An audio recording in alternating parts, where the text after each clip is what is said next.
Bajenni kun barana tiriliyoon tokkoof tuqaa 9 jedhee kiisii isaa guuttachuudhaaf kan taa'amu jiraas keessa. Akka kanaan dura turetti itti fufataanaani wanti adda ta'e uumama jedhee yaaduun. Shakkiin koo maalidha inni hirrinni bajetaa qunnamuu danda'anii yaada. Gargaarsi argamuuf danda'u waliigalteen kan itti mallattaa'e yookaan immoo waliigalteen itti mallattaa'uuf umarra warra ga'e qofatu bajeta bara kanaa keessa gala. Bara dhufuu miliyoona 3 bira kaffale jedhee osoo abbaa qabeenyaa tokko bira dhaqee 500,000 naan xumurtuu siin jira. Galii sassaabuutiin biyyi kun baay'ee duwwaatti hafaadha ammayyuu walumaa galatti. Acha marka fuunee daawwattoota AMN Plus kun qophii roga dubbiiti. Dubbiin roga qabdi. Yaada gaaffii qeeqaaf komii keessan qaama dhimmi ilaallatu waliin mari'annee deebisnee simraan geenya. Qophii keenya har'aa keessatti wixinee baajataa bara 2018 mana maree ministeerotaatiin ilaalamee mana maree bakka bu'ootaa uummataatiif dhiyaate irratti mari'atame koree dhaabbii pilaanii baajataa fi faayinaansiitii fi qajeelfame irratti bajetni kun bara baratti guddachaa deemuunsaa maalirraa kan ka'e galiin sassabamu immoo guddachaa deemunoo maaltu sababa ta'e akkaataa kamiin bajetni kun hojiirra ooluu danda'a kan jedhu irratti hayyoota dhimma kanarratti beekumsa muuxannoo qaban waliin turtii taasisne simbiraan geenyaa turmaanni keessan AMN Plus waliin haa ta'u.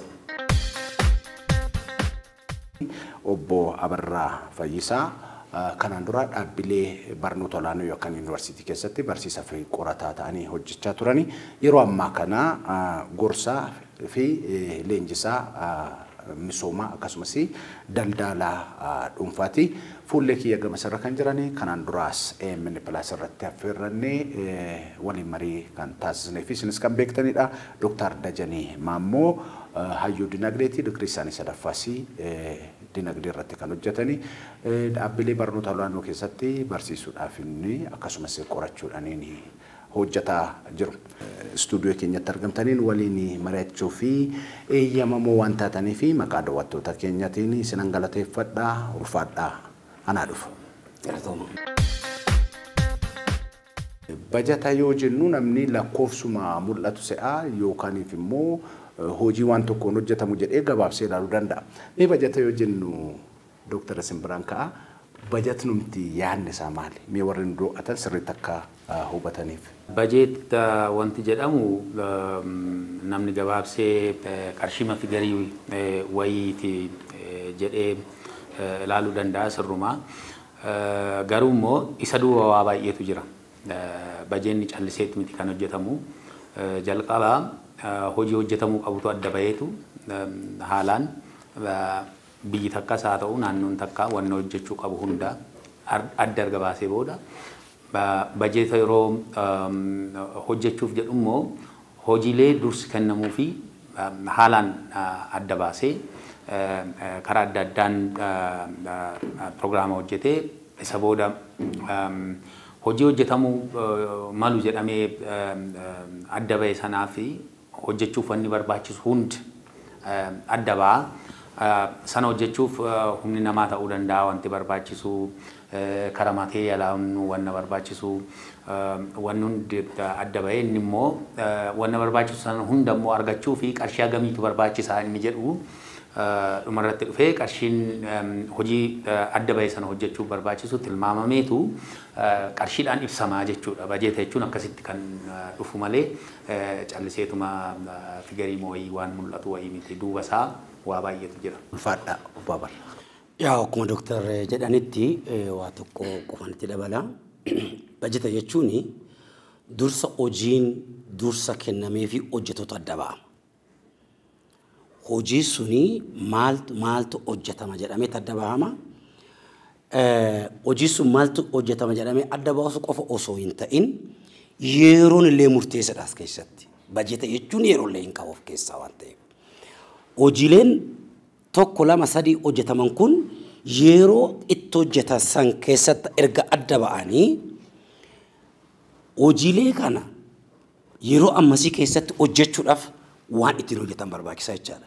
Inni maal jennaani bajeta jennaan jechaadha. Kanaaf mootummaanis bajeta kan lafa kaa'u hojiilee hojjetaman sana yeroo kenname san keessatti maaliif yeroo sun baay'ee murteessaa waan ta'eef isa keessatti an hojjetuuf kana hojjechuudhaaf maallaqa barbaachisu sana jechaadha walumaa galatti. Kanaaf kan wanti kun sadan baay'ee murteessaadha. Tokko hojiilee xiyyeeffannoo guddaatti kennamee hojjetantu adda ba'a. Lammata yeroon isaan hojiin kun keessatti hojjetaman adda ba'u murtaa'anii jechaadha.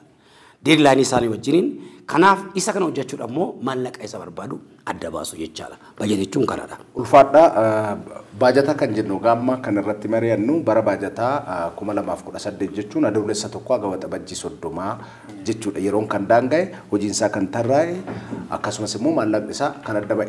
Inuma arga kaastanii wixineen isaa mana marii bakka bu'oota uummataatiif gaafa dhiyaatu irratti yaadni kennamee gaaffiin ka'ee sirriitti mari'atameeti. Hojii dhafii fi hojicha adda ba'eeti jettanii yoo kaastan isin ogummaa keessanii hin beektu. Amma fakkeenyaaf yeroo darbe kan mana marii irratti akka gaaffittis ka'ee baajanni dileef baajanni kaapitaalaa gaafa laalamu waliin simanne baajata kaapitaalatii fi maallaqni qabame kan idilee wajjin gaafa laallu xiqqaadha jedhamee ka'e maal jechuudha? Baajata idilee jechuun baay'inni isaa hojii gaggeessuu fi hojumaataaf kan ooludha. Akka investimentiitti waan yaadamu miti. Baajata bara 2018 biyya kanaaf ragga'e keessaa parsantaan 60 takka baajata idilee jedhameeti. Naannaa parsantii 22 kan kaapitaalaaf oola jedhamee ragga'e. Kana jechuun investimentiif kan oola jedhamee yaadame parsantii 22 dha jechuudha. Kuni maaliif ta'ee inni jedhamu gaaffii namatti kaasa. Eenyumattuu yoo ilaaltu maaliif biyyi akka Itoophiyaa guddachuu fi waa baay'ee hojjechuu qaba. Waan investimentii deeggaruu qaban infrastructure waan jennu kana transport infrastructure ta'uu danda'a, energy infrastructure ta'uu danda'a. Kan akka daandii kan akka daandii baaburaa, daandii lafarraa, naan konkolaataan irra deemu kan sosochii namaa fi sosochii dinagdee babal'isuu danda'u yeroo dheeraatti kan dinagdee haalaan deeggaruu danda'u jedhamee yaadamu jechuudha. Achirraa dabarsee guddina dinagdee yeroo dheeraatiif baay'ee deeggaruu danda'an warri jedhamanii barnoota irratti skill fooyyessuu irratti ogummaa fooyyessuu irratti invest gochuun baay'ee barbaachisaadha. Bajenni gara sana deemes xiqqaanatti fakkaata. Gaaffii guddaa kan kaaseyyuu isa jedhee yaadaanii. Sadaffaa gara fayyaa irratti invest gochuun baay'ee barbaachisaadha. Fayyaa yoo jennu bajeta idilees of keessaa qabaachuu danda'u hunduu warri kun infrastructurii isaa ta'uu, barnoota isaa ta'uu, fayyaa isaa ta'uu idilees kaapitaalas of keessaa qabaachuu danda'a. Maaliif hospitaala erga ijaartee booda hojjetaan jiraachuu qaba. Bajenni ittiin hojjetaaf kafalamu bajeta idileeti kan ta'uu danda'u jechuudha.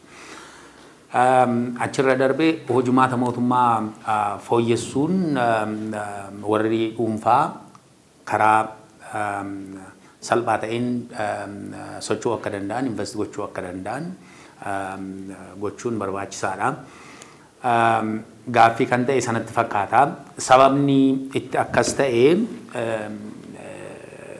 kan yaadu dinagdee biyya kanaa keessas qorachaa saga ta'e waan hin tureef liqaa deebisuun ba'aa guddaa ta'ee jira. Liqaan kana dura fudhatame haalaan hojiirra hin oolle garuu liqaan sun deebi'uu qaba. Liqaa sana deebisuu fi bara kana bajeta keessaa parsantiin 22 liqaa deebisuuf akka ooludha kan inni haga ta'ee hudhaa guddaa ta'eera jechuudha mootummaa irratti kanatti mul'atu. Garuu kanas ta'ee ammas dinagdeen haala bal'aa ta'een sababa bal'aa karaa deeggaruun guddachuu qabaate mootummaan haga danda'etti capital investment guddisuu qabaa isa jedhu yaaduun barbaachisaadha jedheetiin yaadani maaliif infrastructurein proper growth strategy waan jedhamu tu jira isaan investmentii gara barnootaa ogummaa fooyyessuu fi infrastructure irratti invest gochuun baay'ee barbaachisaadha. Baajatiin egaa yeroo wixineensaa dhiyaatu baay'ee irratti dubbatama maaliifiin waggaa tokko keessatti wanti hojjetamu waan biyya guddisu waan jireenya tokko namaa tuqu waan ta'eef kanarratti marii taasifame akka fakkeenyatti kaaseen jira keessumaayyuu bajanni kaapitaalaa hin xiqqaate kan jedhu akka waan tokkotti ka'ee bajaajata idilees kan jedhu deebiinis irratti kennamee jiru sin akkamitti hubattan? Ani kallattii lamaan ilaala. Tokko I think mootummaan bara kanaa bajeta kana osoo raggaasisin dura marii hawaasaa geggeessan natti fakkaate. Uummatarraa yaada funaanname kunillee karoora kana keessa gali jechaadha. Kanaaf bajenni idilee kuni waa lamarra oola jechaadha. Tokkoffaa maybe mindaallee sektaroota muraasaaf akka dabalamu yaanni kunillee hin jiraata dabalata mindaatti wal qabate. Inni lammataa barnoonni adda hin citu. Kutaan tokko bara baraanuu jira. Kutaan tokko bara baraanuu jira naa jennu bajennis kanumatti fufaa jechaadha walumaan. Keessattuu yoo amma naannaa Finfinnee keessatti bajenni idileedhaa kan baay'achuu danda'eef keessattuu gara biliyoona 3.5 natti fakkaata. Isa keessaa maalirra oola school feeding irra fa'aa oola jechaadha bajenni baay'inaan. Amma kan namni hoggaa laaltu capital budgetii irra oolchuu qabna moo ijoollee kana nyaachisuu qabna kan jedhu immoo adda baastaa jechaadha. Ijoollee kana ijoollee harka qalleeyyii kana deeggaruudhaaf bajenni dabalataa hin barbaachise jechaadha. Kanaaf inni sun gaa yoo capital budgetiitti jijjiirame kun amma returniin qabu jedhamee yaadama akka saayinsaatti consumptionidhaaf oola jedhamee yaadama. Yaa ta'u malee generatiinii uumaa deemna jechaadha. Kanaaf bajenni kun isaan kanaafillee kan dabalata ta'uudha. Inni biraa immoo haalli nageenyaa biyya kanaa xiqqoo rakkisaadha. Horn of Africa irra waan jirruuf inni suni haala security biyya kanaa dabalata security dabalachuu dandeessa saamindaa dabalata si kaffalchiisaa. Maybe qaxarriin civil servant illee jiraachuu dhiisuu danda'a garuu seektaroonni kun dabalataa waan barbaachisuu fi kanarratti kan hundaa'edha bajenni kun komiinillee kanatti ka'uu kan danda'e. Karaarratti hojjechuu wayyaammoo ijoollee kana akkas gochuu wanti qoshee kaasee jechaadha as keessa malee waa baay'eetu jira jechuudha as galtan. Kanaaf isarraan kan ka'ee bajenni idilee kun baay'achuu danda'ee jira. Keessattuu namoota kana barnoota irratti akkasumas seektara adda addaa mindaa dabalchaa irrattis kan oolu ta'a waan ta'eef wanti kun haala kanaan waan dabalamee beekanan fakkaata. Tole ulfaadhaa bara 2010 bajanni waggaa biyya kanaa biliyoona 300 fi naannoo biliyoona 20 ture. Bara kana immoo tiriliyoona 1 fi biliyoona 900 ol. Bajanni biyya kanaa akkanatti jijjiiramaa deemuun kun maal agarsiisa? Bajanni baay'ee guddataatuma dhufe naannaa bara 2000 jalqabee haga ammaatti waggaan baay'ee guddataatuma jira. Garuu 2010 jalqabee baay'ee guddate biliyoona 300 fi biliyoona 20.8 ture. 2010 kan ture bajanni biyya kanaa. Barana garuu gara tiriliyoona 1.93 gaheera dachaa ja'a oliin dabaleera jechuudha waggaa 7 keessatti. Kuni maal agarsiisaa?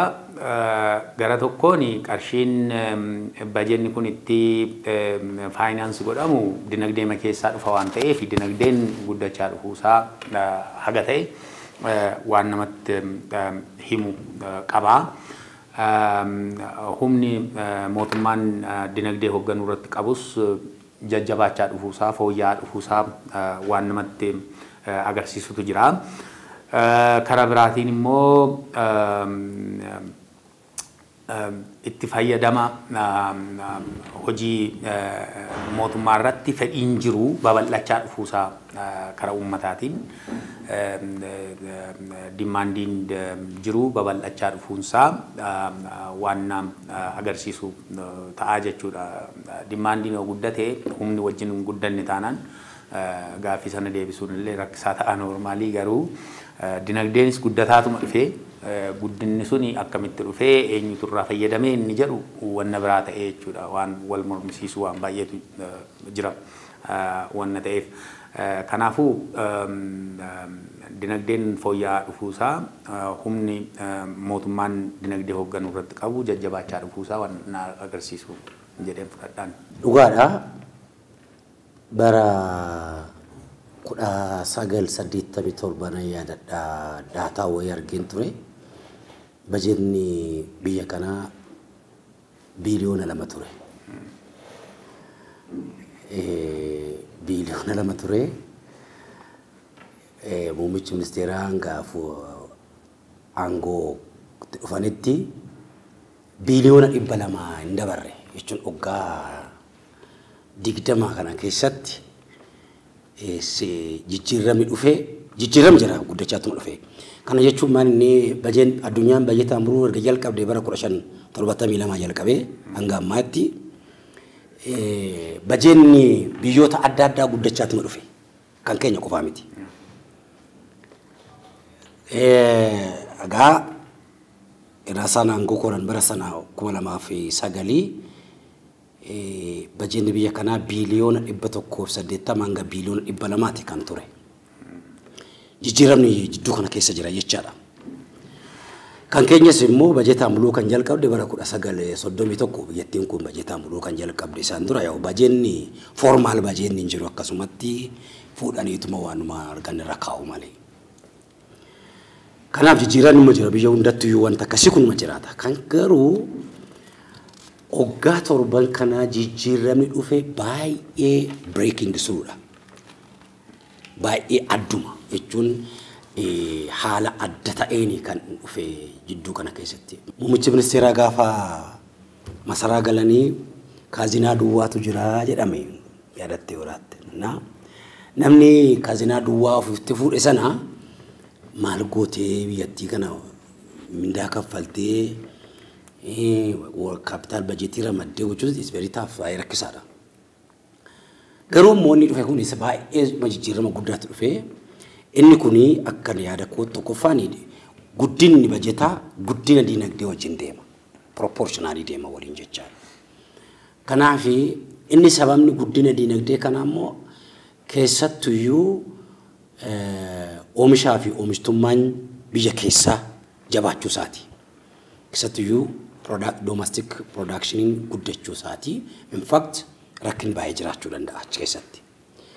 Inni lammataa fi guddaan kan ta'uu danda'e keessattuyyuu public sectoriin kun keessattuyyuu galiidha wal qabatee galii funaanuu irratti fooyya'insa guddaatu dhufe galii fooyya'uu intanaarratti.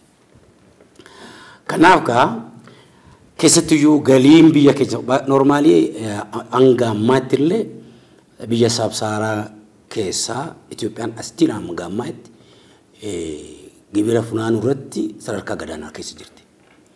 Garuu fooyya'insa jira amma hanga amma.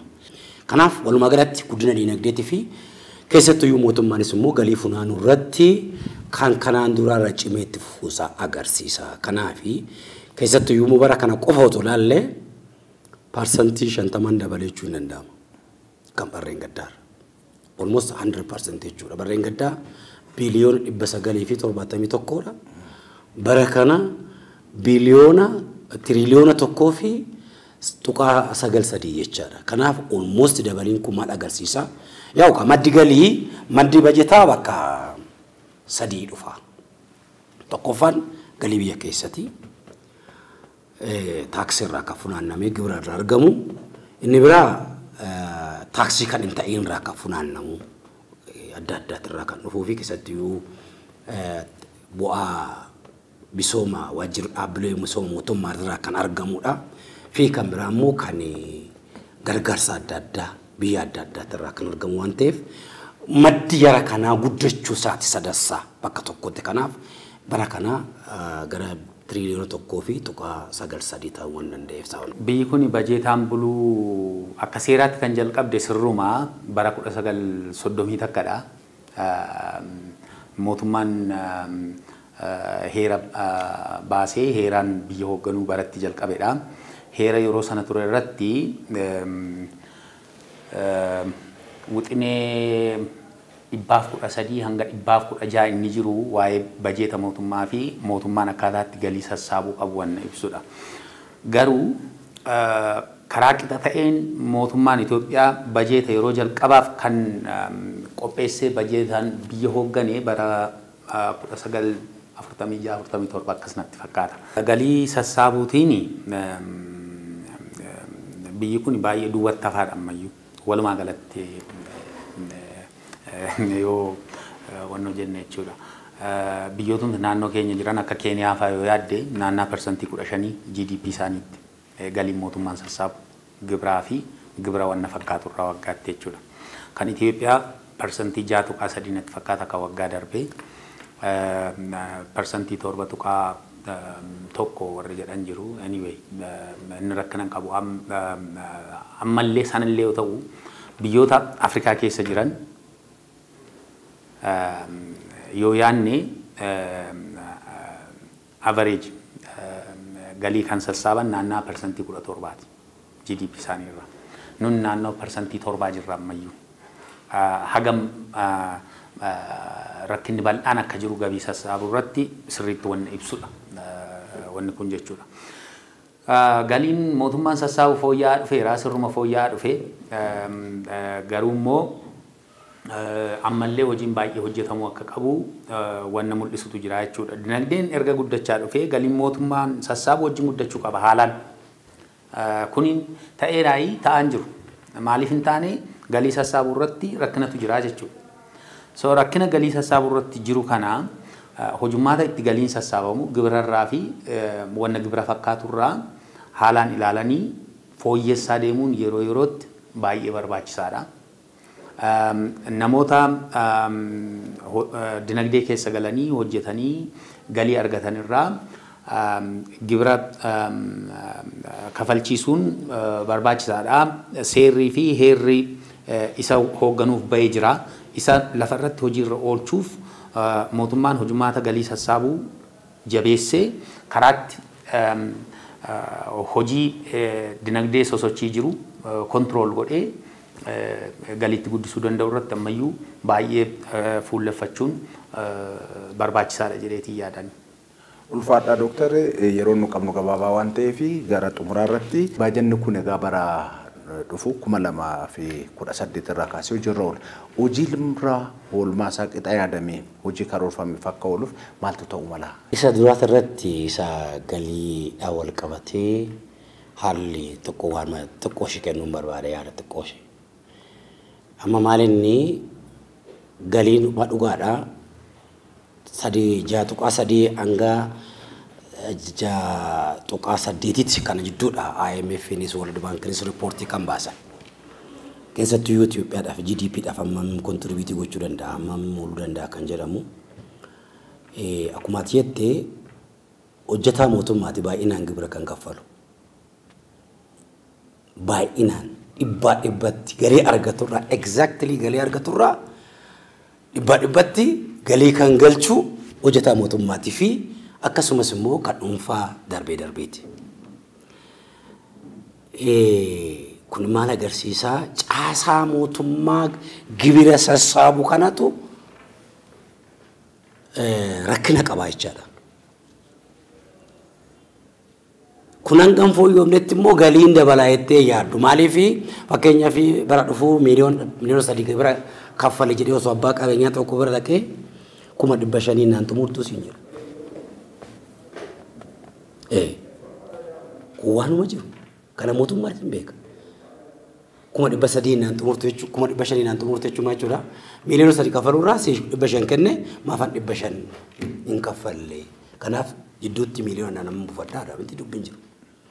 Kuni hanga siistemiin kun hin fooyyomnetti galiin mootummaa hanga eegame sana Waggaatti fooyya'aa dhufee jiraas is obvious beekamaadha kun. Garuu siistemiin kun hanga fooyya'amnetti hanga eeggame sana paarsantaa 6.8 irraa hanga paarsantaa 10 ol fooyyessuudhaaf kuni hudhaa guddaa ta'ee jira mootummaa keessatti. Kanaaf inni kuni haala akkamittiin itti fooyya'uu qabaa mootummaan itti yaaduu qabaa. Nullee akka waan muuxannoo qabu waa kanarratti muuxannoo qabu mootummaalee wanta gorsinuu jira jechaadha. Kanaaf bajeeta dhufu kanaa hojiirra oolchuudhaaf maaltu barbaachisaa jedhama. Isa jettee fi mootummaan of sakatta'uu qaba jedhee yaadaan of isaatiif. Maaliif bajeetni kun barana tiriliyoona 1.9 ta'e jedhee kiisii isaa guuttachuudhaaf kan taa'amu jira as keessa bajeeta kanarra. Maaliif bajeeta kanarratti hundaa'ee hojiidhaaf kan akkuma karoorfamee jiru kiisii isaatillee kan karoorfachuuf deemu jiraachuu danda'a. Eessa caasaa mootummaa keessa. Kanaaf gaa mootummaan maal godha?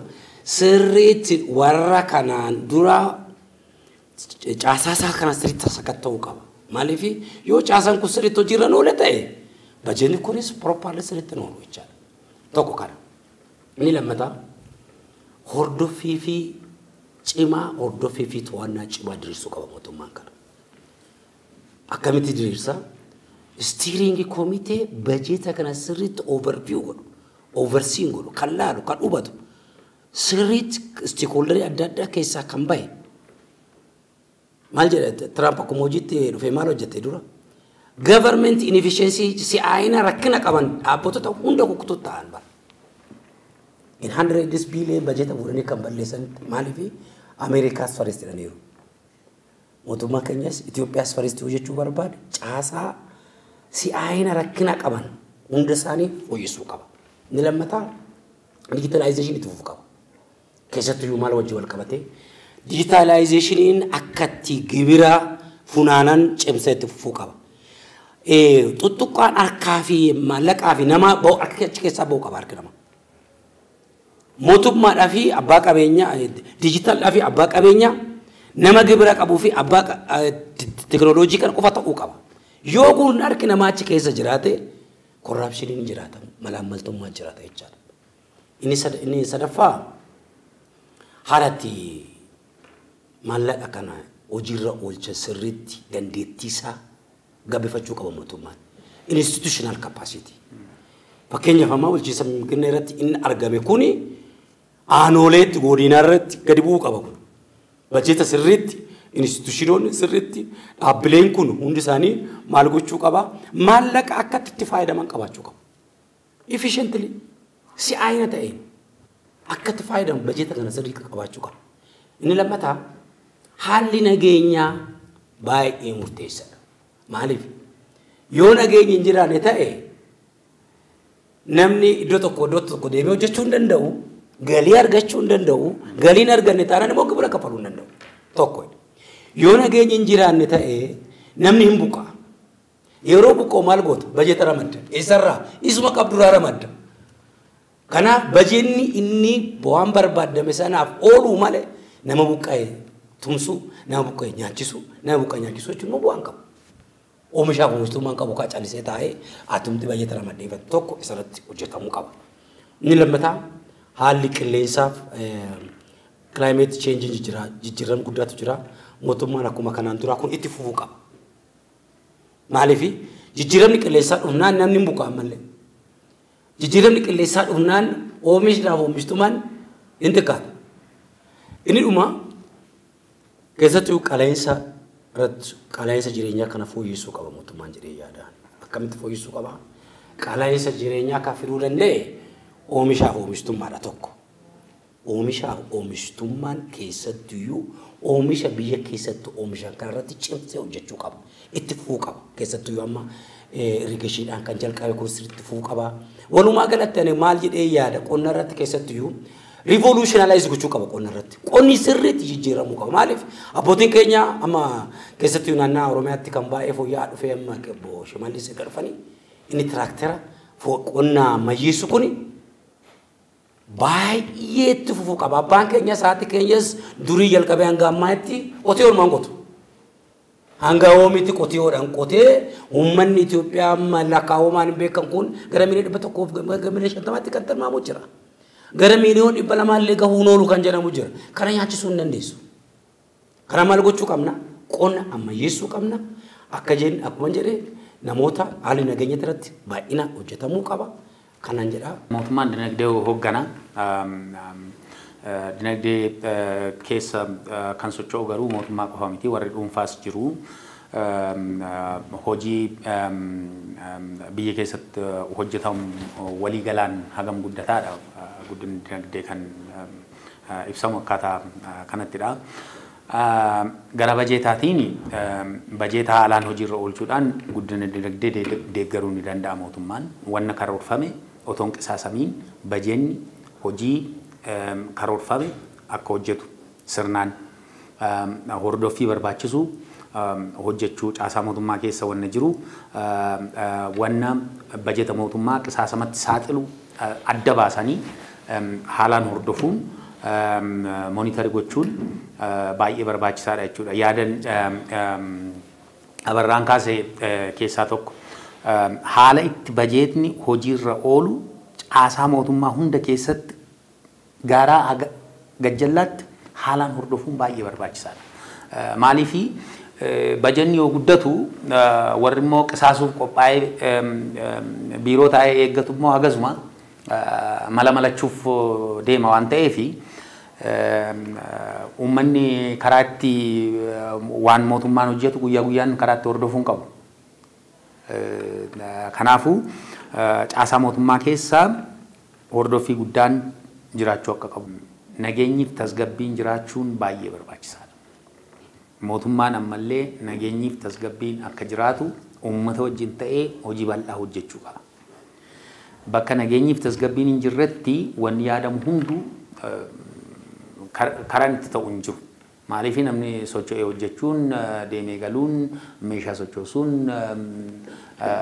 daldaluun maal jechuun hin ta'u waan ta'eef. Kanaafuu gara sanaan waan jiru hojiin fooyya'insi jiru hin jira wanti argamu inni baay'inaan jabaatee itti fufuutii qaba. Qaala'insi jireenyaa fooyyessuu jedhamee yaadan ka'e irratti inni barbaachisaadha. Oomishaaf oomishtummaan akka dabalu gochuudha. Wanni nyaataaf dhugaatiif oolu karaa gatii gadi bu'aa ta'een itti oomishamuu danda'u irratti bal'inaan hojjechuun sana gochuuf immoo galteen oomishaaf oolu bal'inaan akka oomishamu gochuun baay'ee barbaachisaadha. Galteen baay'een indastiriis haa ta'u tajaajilli itti fayyadamu qonnarraa dhufa waan ta'eef qonna irratti bal'inaan hojjechuun baay'ee barbaachisaadha jedheetiin yaada. Wanni biraa hojimaatni mootummaa fooyya'uu qaba. Digitaalaayizeeshiniin amma jalqabamee bal'inaan itti fufuu qaba. Garagalii sassaabuutti yoo dhufu bal'inaan wanti amma deemaa jiru jira. Lammiileen Itoophiyaa naashinaal ID qabaachuu qabu. Sochiin godhan hundi naashinaal ID sana wajjin qabachuu qabaa gara jedhamutti deemamuuf jira. Wanti guddaan tokko kana inni tax koodii tax identification koodii wajjiniin wal qabatee hojiirra oole galii sassaabuuf hojiin hojjetamus baay'ee fooyya'uu danda'a. Gara kanaanis bal'inaan socho'uun baay'ee barbaachisaadha jedheetii yaada. Wanni biraa bajeeta baranaa keessatti mootummaan wanti gaarii tokko jedhee yaadu booddee yoo yaadan jijjiirre ta'e jechuudha. Baankii biyyoolessaa irraa hin liqeeffadhu jedhee murteesseera. Baankii biyyoolessaa irraa hin liqeeffadhu jechuun maal jechuudha? Baankiin biyyoolessaa akkuma beekamu qusannaan sassaabu. Yoo liqeessu eessaa fidee liqeessaa qarshii oomisheetu kan liqeessu. Qarshiin akkasumatti oomishamee gabaatti ba'u immoo qaala'insi jireenyaa akka babal'atu akka guddatu infleeshiniin akka guddatu godha. Uumamu isaatu akkas waan ta'eef mootummaan nan liqeeffadhaa garuu kan inni liqeeffadhu baankii biyyoolessaa miti gara biraatiin liqeeffadhaa karoora jedhu qabachuun isaa. Baruma kana si liqeeffannee kan jedhu kallattiin baankii biyyoolessaa irraa liqeeffadha. Inni yaada gaariidha. Haala amma jiruun jechuudha. Amma rakkinni jiru tokko tasgabbii dinagdeeti waan ta'eef infleeshinii irraa kan ka'e yaada gaariidha. Sana jechuun mootummaan liqeeffatu jechuudha miti. Mootummaan liqeeffata baankota biraarraa liqeeffachuu danda'a, alarraa liqeeffachuu danda'a. Ingiliffaan non inflationary source of borrowing waan jedhaman jechuudha. Maaliifi baankota daldalaarraa mootummaan yoo liqeeffate infleeshinii fida jedhee straight karritti yaadamu hin jiru. Karaan irratti hojii irra oolu garuu infleeshinii fiduu danda'a ta'a inni wanna biraadha jechuudha. Kanaaf inni wanna gaariidha garuu bajeenyi yeroo hojii irra oolu hordoffii fi tattaaffii guddaatu barbaachisaa wanni yaadame karoorri dinagdee guddisuus hawaasummaa hojjetamus babal'inaan hojiirra oolchuuf wanni yaadame haalaan hojiirra akka oolu tooftaan itti hordofamu jiraachuu qaba. Akka kanaan dura turetti itti fufataanaani wanti adda ta'e uumama jedhee yaaduun. Mootummaan bajeta bara kanaa kan rama tokko keessaa bajeta kana hojiirra oolchuudhaa fi maddi galii suni bakka sadii akka ta'e adda baaseera. Gara tiriliyoona tokko taaksii biyya keessattii fi akkasumas immoo innaa fi gargaarsa adda addaatirraa argamurraa kan ka'e akka guutamudha kan lafa kaawwame sun. Shakkiin koo maalidha inni hirrinni bajetaa qunnamuu danda'anii yaada asirratti. Bajet deficit marraa dhufuu danda'a. Keessattuyyuu yoo ati gargaarsa biyya alaatti irratti hundooftee bajeta guddaa kana gara I think maallaqaan guddaadha. Yoo kana abdatte xiqqoo rakkisaadha. Warri alaa kun baay'inaan ulaagaree baay'ee lafa sii kaa'aniit ati ulaagalee sana yoo guutuu baatte nyaara sitti guuruu bajeta sirraadha. So kana hir'isuudhaan maal gochuu qaba mootummaanii taaks beezisaa galii gibiraa beezisaa babal'ifachuu qaba biyya keessa. Maaliifi tiriliyoona tokkoof tuqaa 9.3 kun amma argamuu dhiisuu danda'a. Yoo biyya alaatti irratti yeroo hunda biyya alaatti irratti dipeendii taate jechaadha. Kanaaf maal gochuu qaba?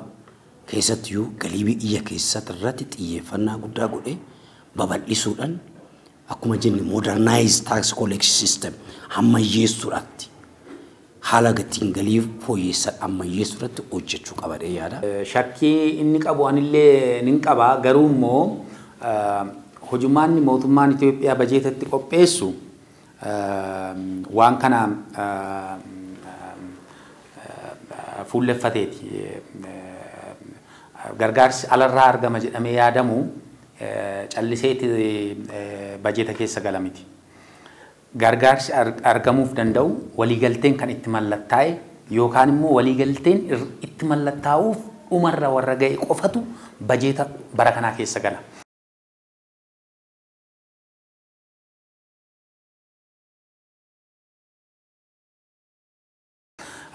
Kanaafuu kanas ta'ee shakkiin sun hin hafu maaliifi warri gargaarsa kennuuf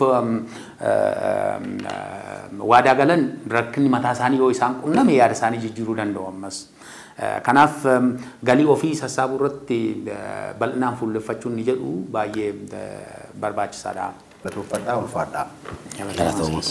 Egaan daawwattoota keenyaa qophiin har'aaf qopheeffanne kanumaan xumuramaa torban mata duree biraa keessummoota biroo waliin walitti deebina waan waliin turtaniif ulfaadhaa horaa bulaa deebanaa.